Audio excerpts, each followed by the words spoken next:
We are live. All right. So I guess I'll Hi. begin. Oh, Okay, I'll introduce you.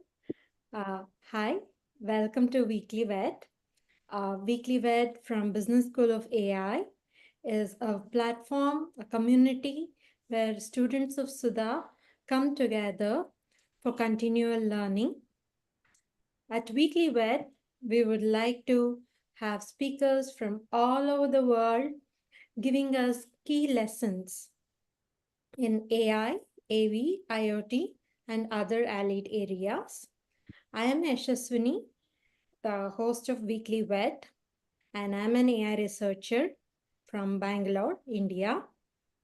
I have done my master's in artificial intelligence and currently doing my PhD. And today we have a very special speaker with us, Aakash. Aakash is an assistant professor in the School of Computing at the University of Pittsburgh. He directs the STIW lab, which stands for Socio-Technical Systems in an Independent World, where he and his students work with communities to examine and challenge issues around power and inequities. He has worked with community organizations in Nepal, India, and US. He graduated with a PhD in computer science from the Virginia Tech, for which he received the ACM Sikh Chai's Outstanding Dissertation Award in 2022. In his free time, he enjoys cooking food, eating lots of it, and watching football and soccer. And Akash, welcome to Weekly Vet. The floor is yours. yeah. Thank you, Yashaswini, for this invite and for this opportunity to talk about a thing that is very close to my heart. Today, I'm going to talk about centering human values in the era of what I call AI realism. As Yash mentioned, like I do community-based work, so a lot of my work intends to focus on how do we work with communities and understand the values that matters to them, and how do we ensure that those values get reflected in the technology systems that we design. And now that AI has become prominent, the question is, how do we center these human values in AI systems? Although I ask how question right now, like, which is a more action driven question, I think I will begin today by troubling the what, right? What is the status quo in AI systems right now? And then this is taking a more critical stance. Bear with me, like by critical stance here, I mean, I come from a position of optimism, right? I am in computer science. I have dual appointments with computer science and a program called ICDS, which houses the library and information science program. I am very optimistic about a lot of things with technology, but at the same time, I have concerns and considerations of the things that we may miss out in our drive to arrive at this vision of AI realism. So with that, like I'm going to begin with a little bit of overview of what realism means. And I borrow this term from Mark Fisher, whose book, Capitalist Realism, has a subtitle called "Is There No Alternative?" And Fisher begins the book with a simple sentence that is really powerful. And he says, it's easier to imagine the end of the world than the end of capitalism. Right. And indeed, like if you look at the examples, right, starting from the fall of the Soviet Union around 1991, there've been policies that have reinforced the belief that there is no alternative to capitalism. We see this very much deeply embedded in our belief system in examples like the US bailout, bank bailout in 2008. These are more covert efforts of like enforcing a singular economic system on the world, which is of capitalism, and that too of neoliberal capitalism. And there are many more overt ways of kind of forcing us to think that there is no alternative to capitalism. And Fisher calls this idea that there is no alternative to capitalism as capitalist realism. I argue that we've arrived at a similar venture of like AI realism. AI has been pushed, and especially since 2012 around AlexNet, it has been pushed as the central solution to any socio-technical system that we build, right? That it has become an inevitable part of our imaginary of solutions, right? Socio-technical solutions. And here, like the AI part of AI realism that I'm talking about is the much hyped, larger ecological system that is typically pushed by corporates, right? Like these corporates that control the infrastructures that enable these AI systems to be there, right? And in fact, like if we look at the systems more critically, we see that AI realism has been more rapid than capitalist realism, right? As I said, AlexNet came out around 2012, which framed or shaped our imaginary of what could be possible with AI, right? The AI that we're talking about. And since that 2012 release of AlexNet and all the way to the November 2022 release of OpenAI's ChatGPT, and henceforth, since then, it has captured public's imagination entirely, right? Everything is now seen as a problem that can be solved with AI, right? Right from simple problems of identifying objects on an image to much more complex social problems like world hunger or global poverty.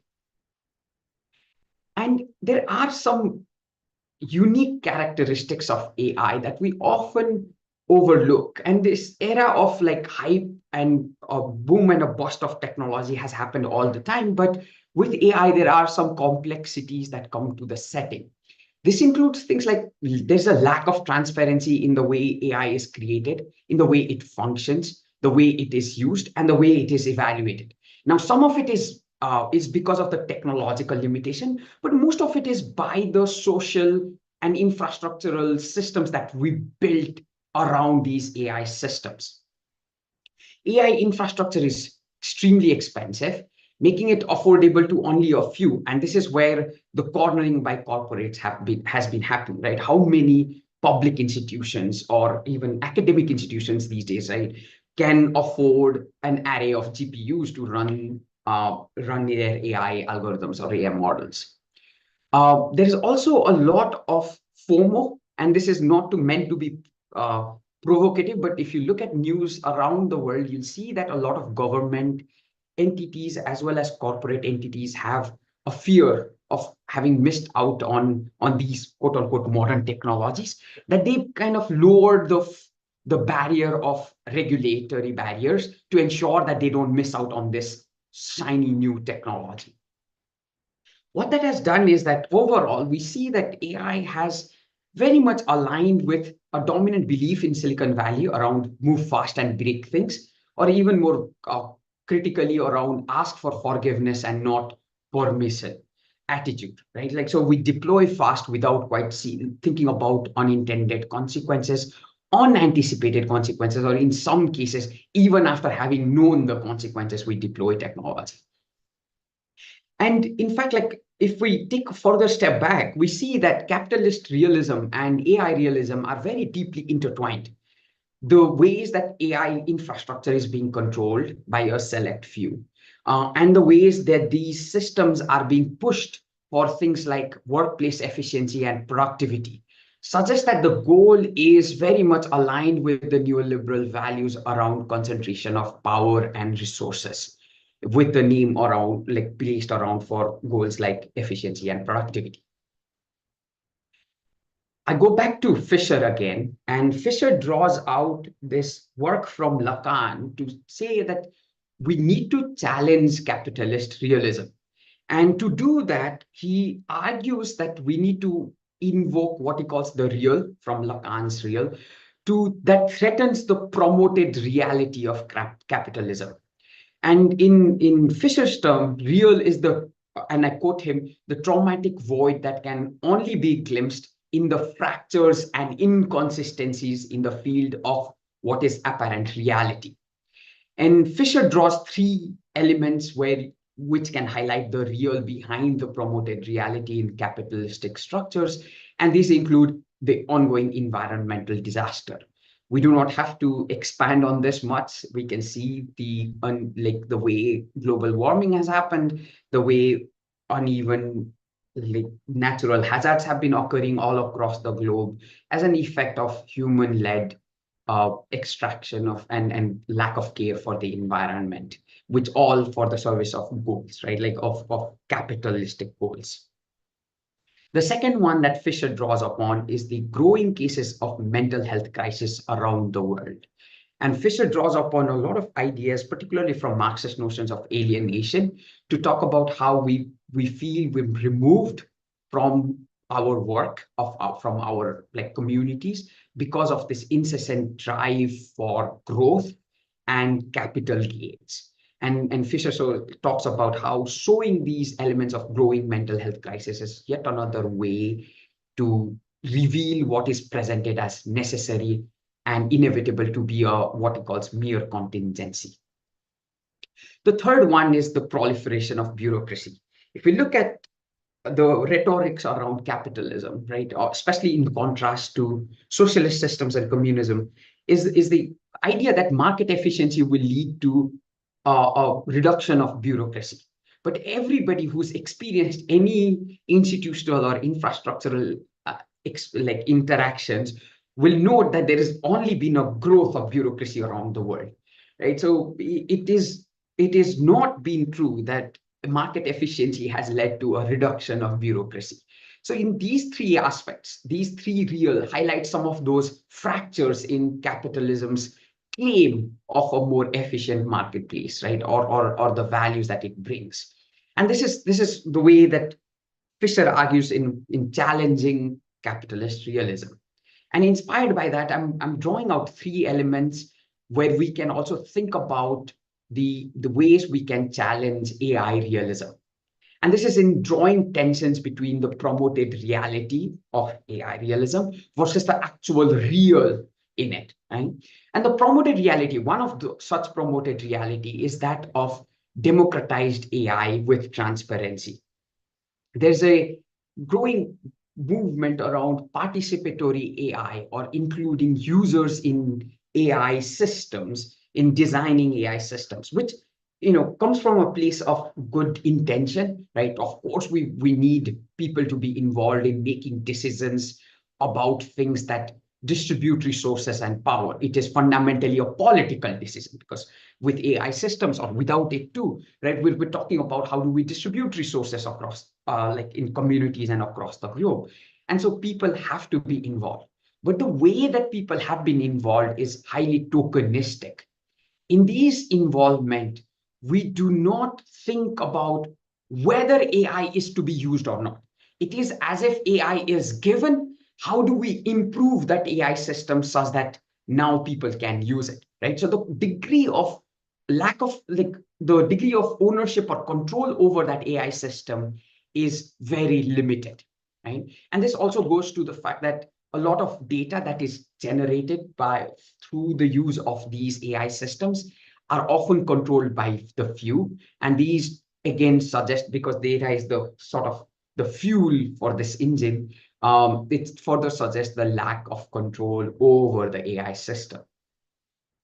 The second place where we see this fracture is in the growing push or justification for AI in thinking about it as a mechanism to allow personalized recommendation and personalized services. And true, like there is a need to meet people where they are, and that is absolutely important. We have diverse backgrounds, we come from diverse interests. There are different needs everybody has, and so if technology can meet them where they are, that is very much critically needed. However, the way that personalization has been pushed is it demands a lot of human flexibility, right? We bend ourselves backwards such that the system can quote unquote work for us, right? There is a sort of assumption of human labor in accepting the system as is, the technology as is, while bending our backs backwards to make that system work for us, right? The system does not adapt to us as much as we adapt to the system.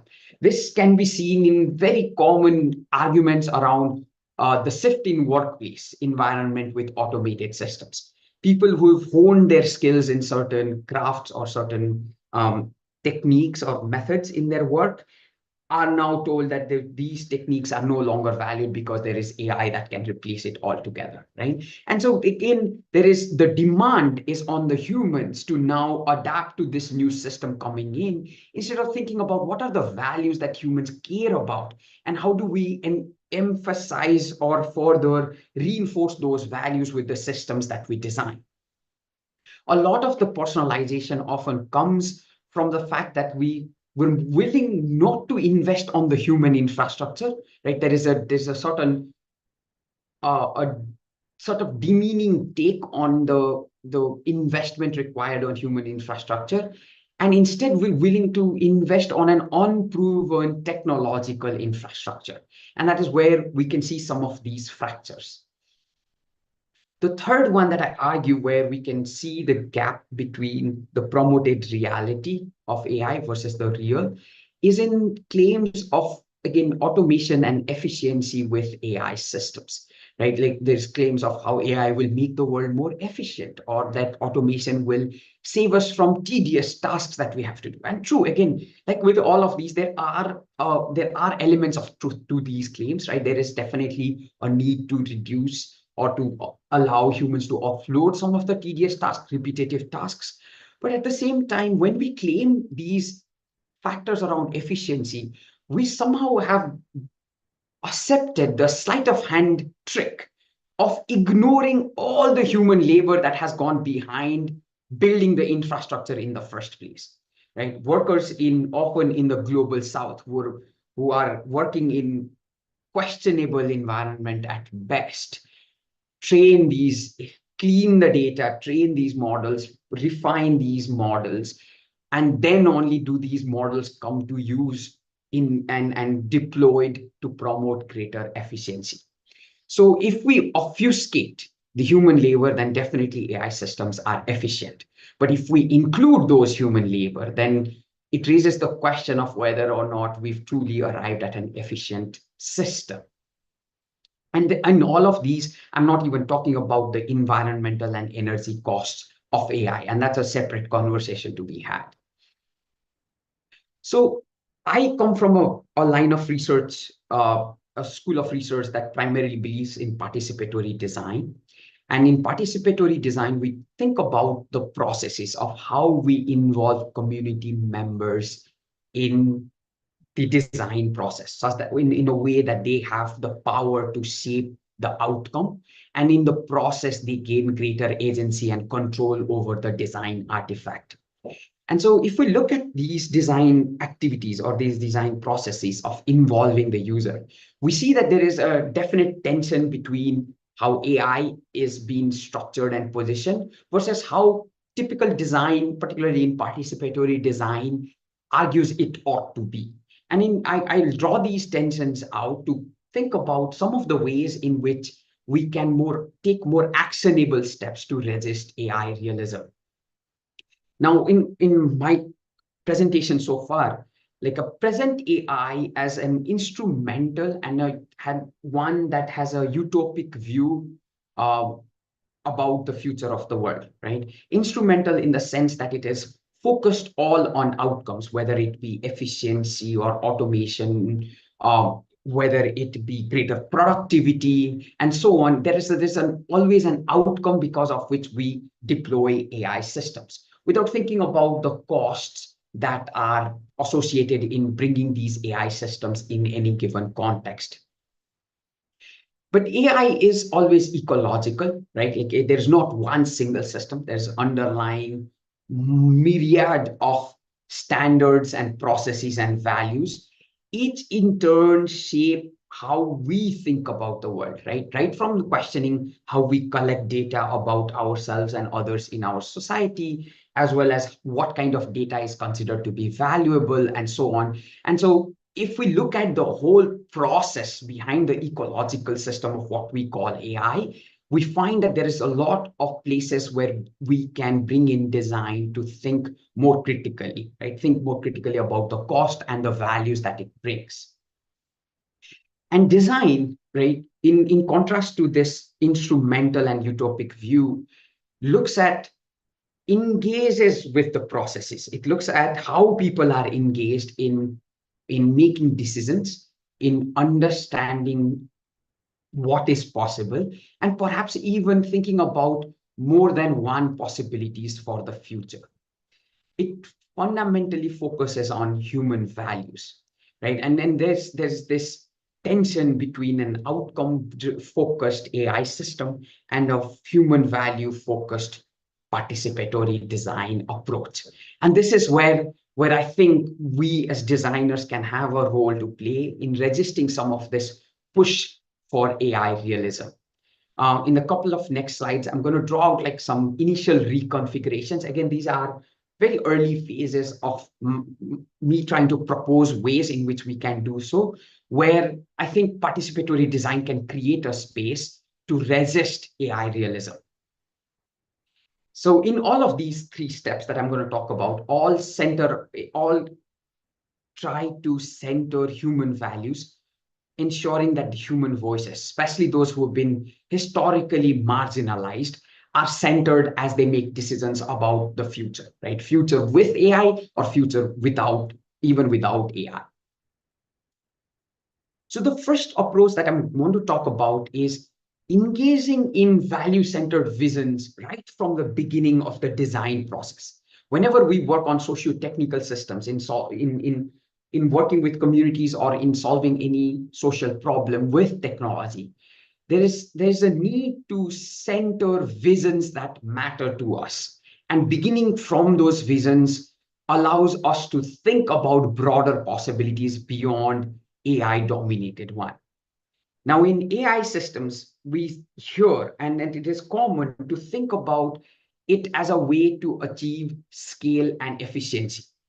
Now, of course, scale and efficiency are important in some cases, but in many other cases, scale and efficiency aren't the primary goals. They may be secondary, tertiary goals, or in some cases, we don't really want scale and efficiency. What we may want is human values around care, around conservation, around sharing and building relationships. And so kind of thinking about these visions of what are we bringing in if we bring in AI systems, and what do we actually want when we say we have this problem, could help in resisting some of AI realism. The key consideration here is to kind of ensure that we engage both with the local priorities, of course, like, if we're working with communities, we need to understand what the communities care about. But as we think about any technological infrastructure, now that technology has become a global infrastructure, right? If you build a web app here, the data center may be hosted somewhere in New Jersey, or maybe even hosted somewhere in Europe or in Asia or in Africa, right? Similarly, any of the AI systems that you build, the data collection, data cleaning, data processing, modeling approach could be distributed across the world in different places. So ensuring that we also include those global values and global priorities as we think about visions that we bring in is important, right? We're not siloed in isolation. We're deeply interconnected across the globe. And acknowledging that and thinking with that helps. A very related work on this front has been in post-growth models, in thinking about how do we quote unquote grow without placing the kind of cost or load on our environment. And that means we need to think in global terms as well as in local terms. The other thing very closely related to this as we engage in value-centered visions is to learn how to deconstruct AI to its parts and examine each of those parts to think about the values that each part imbues, right? Do we want to be complicit in labor extraction or labor exploitation that is central to many of the data practices in AI systems, right? Do we really want that, even though like the solution is something that we care about? There are always trade-offs in these values that we need to think about. The second way that I think how design and particularly participatory design can resist AI realism is to begin by exploring non-AI alternatives. There is value, even though we may inevitably end up designing AI solution, there may be value in designing non-AI systems solutions or approaches first to challenge some of the beliefs that AI is inevitable in the first place, right? It AI creates a veneer that allows us to hide away some of the organizational issues. We've learned in the hype that has been pushed, we've learned to think about AI as a silver bullet that will solve all organizational problems. And instead, if we force ourselves to design non-AI alternatives first, I I contend that we will engage deeper with the actual problem at hand, and then we can think about whether or not AI has any role to play. So often, like when we think about also with AI systems, there's a sort of demand on us, like I said, about human malleability in the face of machine intransigence. There's the demand on us to reduce some of these complex problems into simple ones that algorithmic systems, particularly AI systems, can solve. Whereas the actual problem at hand could be much more complicated, which may require both the social and the technical to go hand in hand. And in that case, exploring non-AI alternatives encourages us to attend to the uncertainties and inherent messiness that may be present in our setting, right? And in most settings where humans are involved, there is messiness, right? That is what makes our lives both interesting, but at the times frustrating as well, right? And so instead of ignoring those messiness and abstracting out to make it simple so that AI systems can solve it, we ought to be willing to engage with those messiness. And in a more provocative way, I ask us to ask why AI in the first place, just to kind of get us to think about the cost as well as the alternatives that may be present without AI in our imaginary. The third one is more closely related to the claims around efficiency and the labor that actually goes behind the AI systems. As I said, like human labor is hidden in this narrative of AI, particularly in its push for efficiency and an efficient world. And to contest that, I argue that we need to do something like delegation inversion. I borrow this from Bruno Latour's work on delegation, where he talks about how technology delegates some of the work for us. And he uses the example of a door, where, a simple door, which is a technology, right? It gives order to the world, uh, allows us to go into a space or go out of a space. If we close a door, we stop external entities from entering into the space. And that is the kind of delegation that hinges on the literal hinge in the door, right? Now, if we invert that, then we can look at all the additional work and sacrifices and labor, the kind of challenges that people have had to do for the technology to function, right? When I say additional work and sacrifices, the additional work, I mean in terms of labor that goes in data processing and modeling and so on. And the sacrifices, I mean in the ways that users have to be malleable to make the systems work for them. So we could think about creating things like a labor accountability card that counts all the human hours that has been spent on things like labeling data, on modeling and refining and in using the system, basically to create of both the friction in our assumptions around efficiency in AI and the kind of challenges that we've had to overcome, the flexibility that we've had to learn in our lives to make the AI work for us, right? And all of those are labor that we put in to make the system work. And so they should be accounted for in some ways and should definitely be acknowledged as we make claims of AI bringing efficiency in the world. So this has so far been a theoretical presentation of my work. And we've begun in my lab with a student of mine, we began looking at some of these in a more empirical sense, right? To kind of look at some of these in the real world and question these through data that we gather in the real world. And an example of this is from a recent work, which is coming up in CSCW in November, around personalization in cancer care. Now, in the theory, we talked about how AI is, there's a promoted reality in the importance of AI to promote personalized services and so personalized recommendations and so on. And this is prominent in healthcare too, right? There are claims of how AI systems can help meet people where they are. And we looked at this more critically in thinking about what is it that people want, and what kind of values do personalization bring? What are the opportunities that AI has in cancer care particularly? And what are the challenges that people foresee right now with when it comes to cancer care? Just to give an overview of it, of the problem and the space, cancer survivors face significant challenges in accessing information and support. There is definitely a lack of personalized care, especially for people who who are migrants, who come from different backgrounds with different cultural and linguistic repertoire. There is limited adaptation to their cultural and linguistic needs in our current healthcare systems. And by our, I mean in the United States. For our work, we interviewed 6 cancer survivors who come from various different backgrounds, and we learned that they have unmet informational needs about their unique situation. Each cancer recovery journey is unique with different complications, with different realities on the ground, and that means they need unique information and support structures, which is not present, right? And that feels like a very good justification for some personalization in their journey.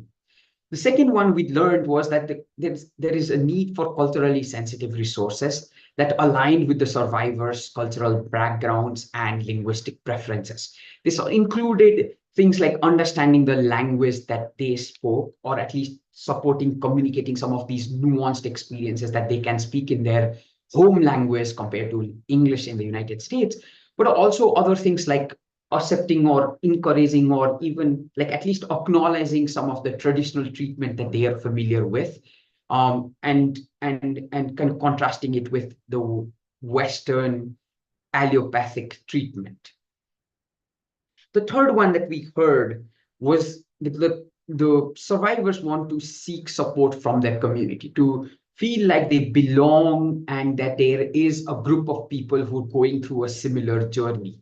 And that sense of community was missing for many, not just for care, but also to kind of feel like they're connected with one another, right? And then that they're not alone in their harrowing journey of cancer recovery. So we began from the initial exploration to kind of understand their perspectives on AI.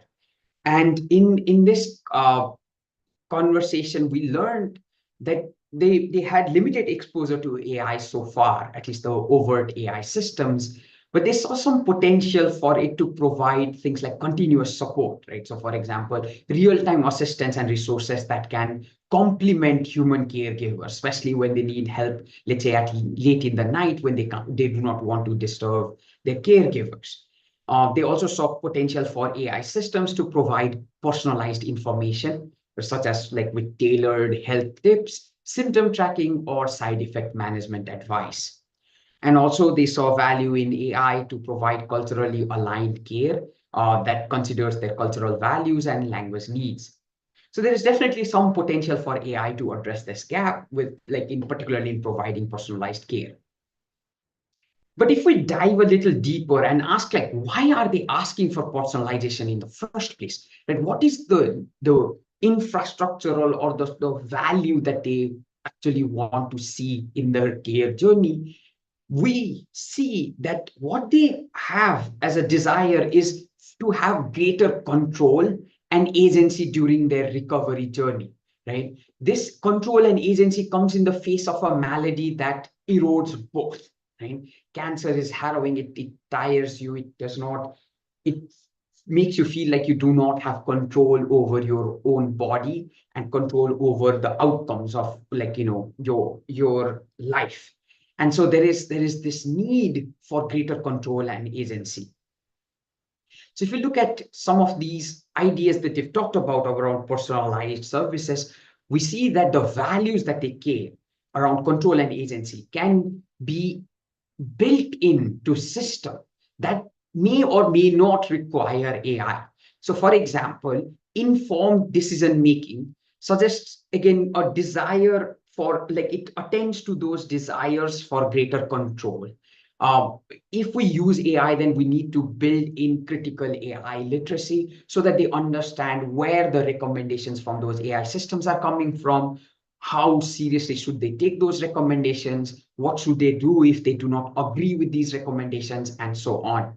But if we build in these AI systems because they care about control and agency, they should have the option to refuse any outcomes from those AI systems or to refuse the AI systems altogether.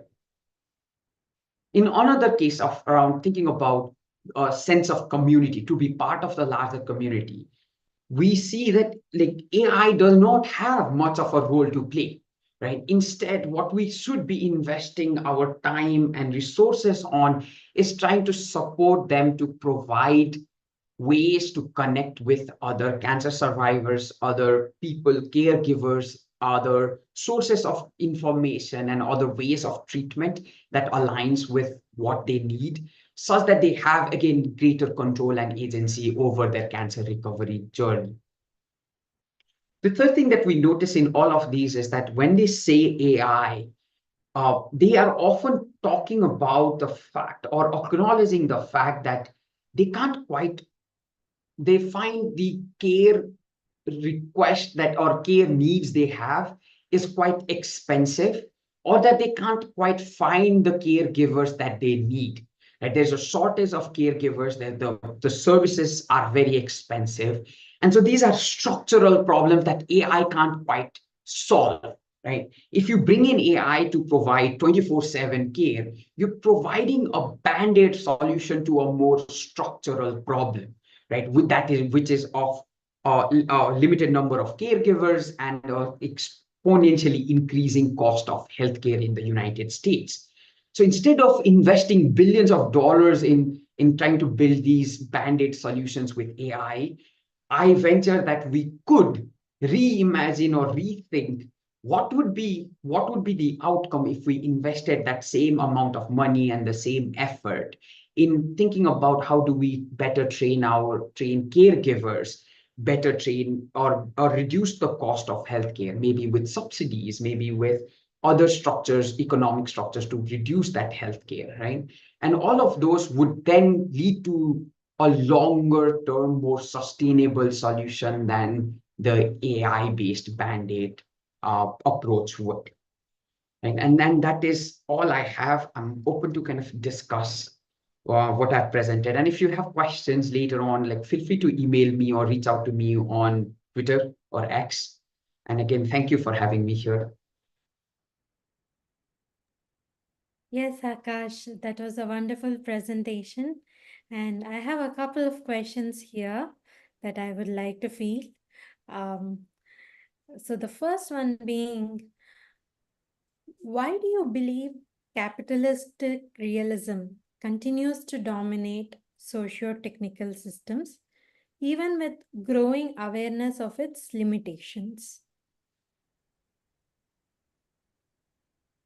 Oh, that's a really good question. And I think it's kind of going to go to a lot of different ways, but it's both the way we've been trained to think, right? Like, we've been trained to think about values around productivity, right? Our terminology of success, right? From young age when we're in schools to, like, or even at home to, like, in your professional life, right? We're thinking about productivity and these like individual values around individual success and greater growth is prioritized over values that often are seen as being weak, right? Of, like, for example, connecting with the community, of building communal relationships, of truly belonging in a place, and so on, right? And these are things that often are seen as, like, being counterintuitive, right? Oftentimes, at least where I grew up, it would be considered hippie, right? Or a hippie attitude, right? That you're not aligned with these larger structures or of that value productivity and growth. And in fact, like I'm in this position a lot because I was driven by those values around productivity and growth. And so when it comes to designing socio-technical systems, like we as designers and researchers, we bring in our own value system to the place, right? We've come with the overall structure is all valuing productivity, right? Efficiency of growth. And so when we come in, we bring our values, right? And that we can't remove, you can't remove the designer from the design. And so they bring in, like all of us bring in those values to those socio-technical systems design. And so we inevitably end up with systems that align with capitalist realism or like capitalistic structures. Now we do know the fractures, right? We acknowledge the fractures. In some cases, we choose not to pay attention to it. In other cases, when our attention has been, like in other cases, we don't really pay that same level of attention, right? Now, if we look at climate change, right? It is happening. Global warming all over the place. We experiencing in every corner of the world, right? Scholars have talked about this being the era of Anthropocene or Capitalocene and so on, of talking about the effects of human activities or the capitalistic system itself. And yet we continue to be extractive and exploitative without, as if there is no future generation to survive in this earth. So there are deliberate efforts in kind of making us not think about the consequences of our actions. Often the externalities are pushed to the global south, where we don't have to pay attention to, right? Starting from all like Larry Summers and all throwing e-waste to Ghana or somewhere in Africa, to even in recent years of like, where do all of the electronic waste go for recycling and dump, right? And so there's a lot of externality that we pushed and choose to ignore. But at the same time, there's also like I don't know, it's like it's like we've chosen to become blissful by accepting our ignorance and deliberately accepting that ignorance. And I think that is what is at the core of this problem, right? When we talk about human values that matter and truly matter, right? Not just this superficial value around productivity and growth. I'm hoping that we can think more deeply about what is it that we can do in this current environment. Yeah, I would like to field some questions from the students here. The first one from Suresh. Can you share if there is a way to quantify or measure and provide guidance to other that if we are taking this into consideration?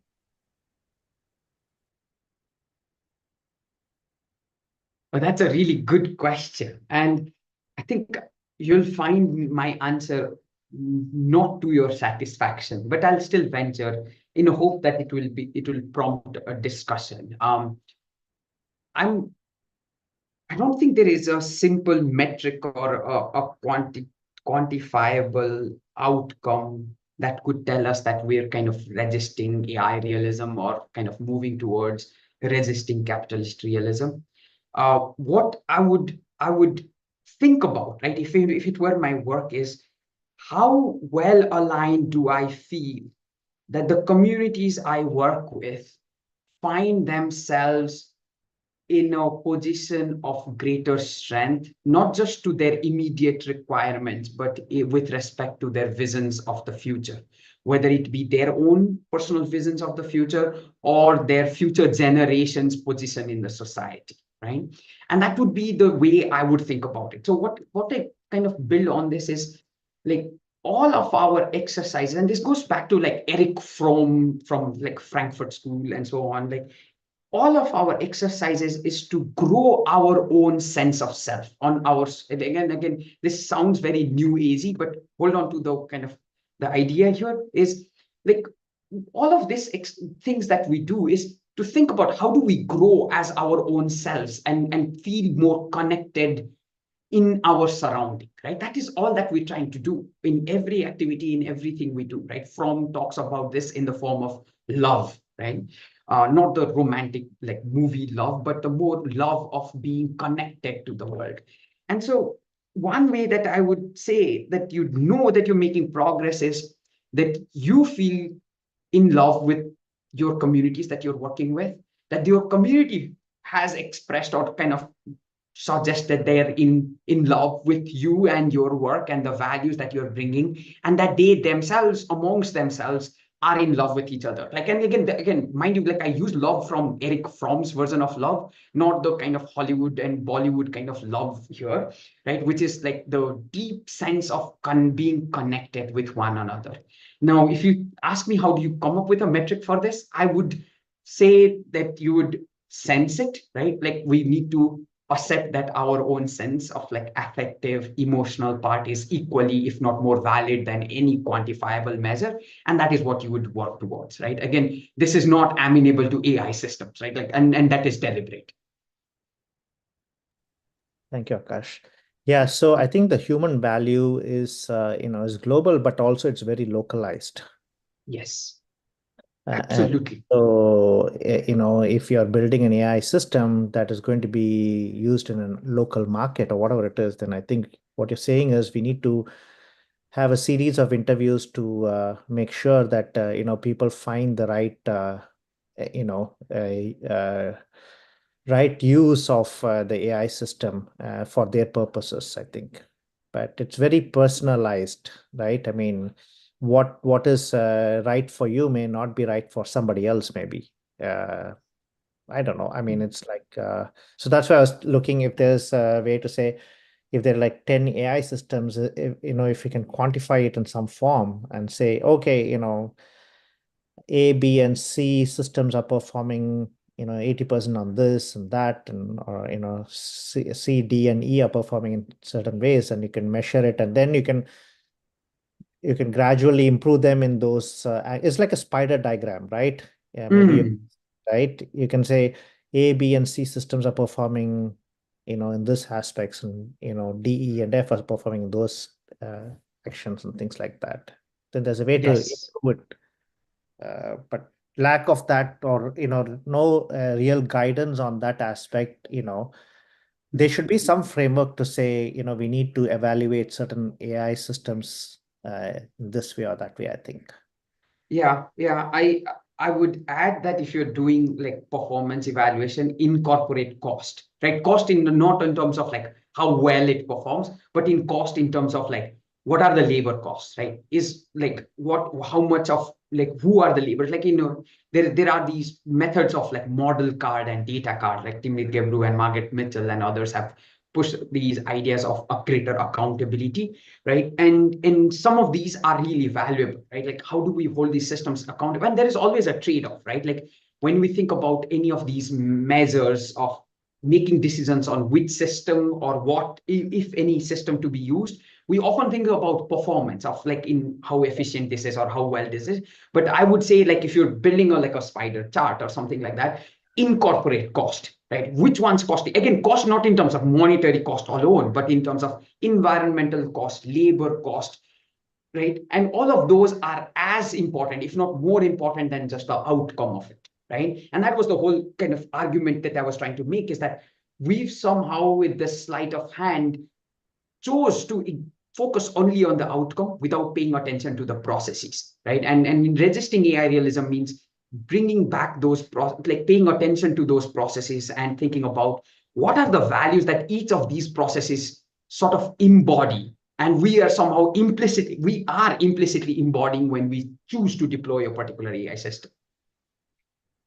So those are the two spokes in labor cost and there's the other one you said, right? Environmental cost. Environmental cost. Is Yeah. there any Yeah. other spokes that you have in mind? Other than environmental and labor costs. Yeah. Yeah, like the impact of the deployed system would be the other one, longitudinal impact of the deployed system, right? Like some systems may meet immediate needs, but may be harmful for long-term gains. Other systems may be beneficial for long-term, like long-term future of any community, versus like they may not provide immediate gains, right? Like I'm thinking along like any of, I mean, we can go back to like, I'll give an example of a Yeah. non-AI system just to kind of be aligned with this value, right? Think about Turnitin. Do you know these plagiarism detection Yeah. systems that are ubiquitous in educational environment, right? I use that in my classroom, right? Or at least I have that option to use in my classroom. Think about what has Turnitin done, right? When you bring Turnitin in a classroom, what are you conveying to the students? That one, you don't trust the student to do the right thing, right? That they will cheat and that your system will catch them, right? First and foremost, you promoted a surveillance infrastructure in your classroom. Second, you're conveying to the students that their role in the classroom is to perform, to perform, to gain those grades, because now here is the system that will grade you automatically or will catch your plagiarism automatically, right? Instead of thinking about what are the values that you really care about in the class, right? I care about, for example, I want my students to master the ideas. I don't care how they perform in a particular exam, right? Do they really master the art of like the topic that I'm introducing, right? I do not want to promote a surveillance environment. I want students to bring their whole selves here and to be open, to learn, to grow together, right? I and my students growing together. But Turnitin brings in these values, right? And so when I say, like when you said what other spokes I'm thinking about these kind of like value propositions that a system brings, both in the immediate term, but in the long term, right? And again, like looking at Turnitin, you'll see that the long-term effect is that the entire educational model has now become a performative action, right? Like people are here to perform, right? Students often think of education as being a basic, like they're purchasing education, right? They're customers who pay to get this product, right? The educational product.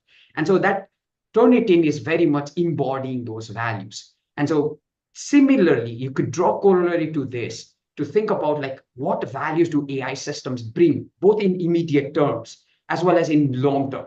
Now, what are those values, you ask me? I can't give you an easy answer, right? It will depend on case to case, on context to context. And those values are our responsibilities as responsible AI developers, as responsible AI designers, to think about what are the values that the community actually cares about. What are the values that those AI systems bring in the immediacy, like right now? And what are the values that those AI systems are going to bring if they continue to be deployed in the communities in the long run? Right? So you got to think about all of these, right? So they aren't a simplistic answer, and unfortunately, like it's by design because human life isn't simple, right? So one ways we got to think is that we've got to resist ourselves or refrain ourselves from pursuing these simplistic answers to very complex problems. One last thought or question, Akash, and I'll turn it back to Yash. So in your explanation, I'm totally with you on plagiarizing. It should not be plagiarized and all the stuff, right? So, but also it depends on which side of the value system you are in, right? As a professor, there is one set of values, right? As a student who is looking for, like, for instance, the AI right now, I tell my kids also, right? So AI right now is like a calculator. The chat GPT is like a calculator. What the kids used to learn in a hard way was, when you punch in those numbers or the equation, it gives you an answer, and it gets you to the next level of things, right? Some ways I think it's becoming like that. So the question is, the person has to flourish in whatever they are doing, I think. Right, maybe it gets them to the next, not by cheating or anything, and I know it's a very loose ground of thing, Yeah, but that's a yeah. Yeah. I'm glad you brought this analogy of like calculator, and Yeah. I contest that, right? And I'm sure you knew this. Like I'm going to contest that very critically, and then the way I'm going to contest it is think about what a calculator did, right? The calculator offloaded parts of arithmetic calculations that what we would do on a piece of paper or mentally, right? And instead, like we rely on a calculator. And I'm part of the era that grew up in a phase where calculators were accepted to, like, my teachers were just started accepting bringing calculators, allowing students to bring calculators in their classrooms. But in there are two problems to it. One, the level of like potential influence that a calculator has is very small, right? Arithmetic calculation only, right? It wasn't the holistic source of information with the calculator. That's one. The second one is that, and then the more critical one is that, at least personally, I have experienced that if you tell me to add like 27 and 35 on the go, right? Or if I'm looking at a mile marker and saying how much miles I've driven in on the road on like I-76 outside Pittsburgh, I can't do that on the fly. There's a loss that I have had. Now, is that the most valuable loss that I've incurred? Perhaps not, right? That is the justification for a calculator in the classroom. But the first one of a limited influence that a calculator has had on our way of processing information is important to note as we draw analogy to AI systems, particularly with ChatGPT. Now, think about what ChatGPT has been positioned or at least been hyped for, right? One, it is a writing aid. Now, question, what do we do writing for, right? Most of us, and again, I speak as a researcher, so my experience may be limited and I may be absolutely wrong in this front, but I use writing as a mechanism to gain clarity, to understand the world, right? I have an idea, something's floating in my head. It will remain a fantastic idea in my head until I put it down on paper, right? Once I write in paper, many of the times those ideas are absolute garbage.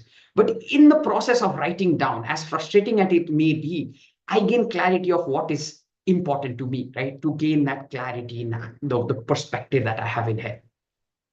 Whereas with ChatGPT, what have we positioned writing as? We position writing as a performative action. You've got to put in this output. Now bring more papers out, right? Write another blog post, write another catchy Twitter post to get so many likes or something else. You've got to be more productive, right? Whereas, if you really critically think about it, these technologies that have come out in recent years, they are supposed to reduce our load. But why do we feel like we're under constant pressure of this having to produce even more now that these systems are out there, right? That's because we've allowed these systems to let us shape what is important to us to another metric, which is of outcome. More papers, more articles, more blog posts, more Twitter posts, more this, more that, right? Instead of thinking about writing as a process of discovering ourselves, right? That's again with writing. Now, if you say ChatGPT is very helpful in gathering information, now I won't even go to the more commonly known things like hallucination and so on. Let's even say that they fix all of those problems, right? What is giving, why, when we say information access, what are we really talking about? We're talking about establishing a common ground on how the world functions, right? On how the world what has happened in the world and how the world functions. That is what information is for. Now, when we say, even if the perfectly fixed ChatGPT comes in front of us, what are we effectively saying? We're saying that this company, run by people who have certain goals that may or may not be aligned with our goals and our values, will have control in the way we establish common ground on the world, right?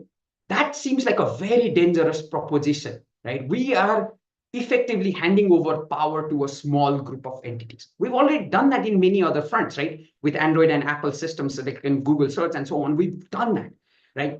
But here in this case, for the reliance on AI as this utopic solution, right, and panacea of sorts, we're further giving away that little agency and power that we have, right? And that is where I contest. I'm not contesting in terms of like, I'm saying there is value. There's definitely value in a bit, but I think like this current AI infrastructure that we have going on with handful of few controlling all of it, that I'm contesting. If communities want to run AI systems, may have need for those AI systems, and these are locally deployed for their own need, there is value to these, right? It is, after all, a tool, right? Every tool has certain values, certain thing that like of value that it brings, but we can't let it be in the control of the few, right? And that is what I mean by when I say like resisting AI realism. Akash, here is a question from Ananya. For the personalized cancer care use case, how can particularly design thinking help in holistic preventative care through system and technology solutions? Ah, that's a really good question, and that's our current work actually. We're currently doing some vision alignment exercises with the same 6 participants. We're doing in a small case because we wanted to kind of be mindful of their needs and the very personalized requirements.